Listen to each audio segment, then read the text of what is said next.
যে কোনো অনুষ্ঠান মানে কিন্তু হইচই, নাচ গান আর খাওয়া দাওয়া।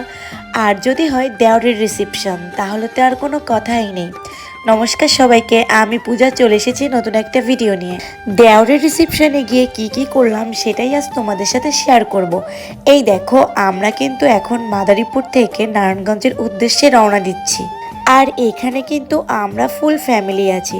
আর জানো তো, যে কোনো অনুষ্ঠানে কিন্তু সবাই মিলে যাওয়ার মজাটাই আলাদা। এই দেখো, কথা বলতে বলতে কিন্তু আমরা সেই ভেন্যুতে চলেও এসেছি। কত সুন্দরভাবে এই পুরো ক্লাবটা ডেকোরেট করা হয়েছে, তোমরা নিজেরাই দেখে নাও।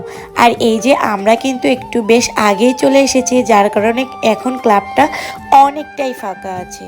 আর আমিও তোমাদের সাথে খুব সুন্দরভাবে এটা ভিডিওতে দেখাতে পারছি। জানো তো, একটু পরে এত বেশি গেস্ট আসা শুরু করেছে, সেইখানে তো ভিডিও করা তো দূরে থাক, আমি কিছুই তোমাদের সাথে শেয়ার করতে পারতাম না। তো চলো এখন ভেন্যুর ভিতরে যাওয়া যাক। এই দেখো, এইখানে কিন্তু অনেক সুন্দরভাবে সাজানো হয়েছে পুরো ক্লাবটা।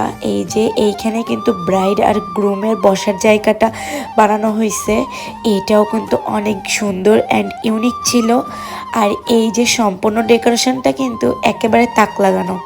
তারপরে এই দেখো, আমার মেয়ের কিন্তু শরীরটা অনেকটাই খারাপ, তারপরেও আমাদের এই অনুষ্ঠানে আসতে হয়েছে। অনেক সময় কিন্তু অনেক পরিস্থিতিতে না অনেক কিছু মানিয়ে নিতে হয়।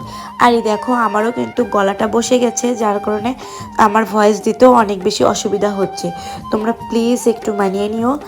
আমি জানি যে ভয়েসটা শুনতে অনেক বেশি খারাপ লাগবে, বাট আমার কিচ্ছু করার নাই, বিকজ আমার গলাটা একদমই বসে গেছে ঠান্ডা লেগে।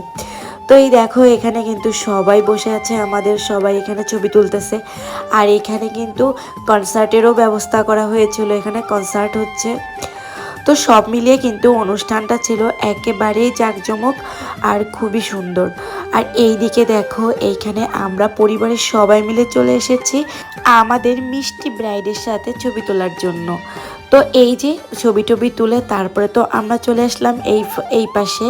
এখানে দেখো, ফুচকার স্টল বসেছে, এছাড়া বসেছিল পানের স্টল, তারপরে ছিল ফ্রেঞ্চ ফ্রাই, তারপরে চিকেন বল, বিভিন্ন রকমের ফ্রুট, আইসক্রিম, জুস, মানে অনেক রকমের স্টল বসেছে।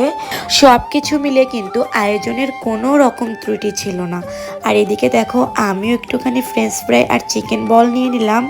আর জানো তো, আমি তো এইসব খেয়েই পেটটা ভরিয়ে ফেলছিলাম, যার কারণে মেইন কোর্সে গিয়ে না আমি আর তেমন কিছুই খেতে পারিনি। তো যাই হোক, যে কোনো একটা কিছু খেয়ে পেট ভরলেই হলো। চোখের সামনে এত মজার মজার খাবার ফেলে কি থাকা যায় বলো। তো এই যে এরপর আমরা চলে যাচ্ছি ডিনার করার জন্য।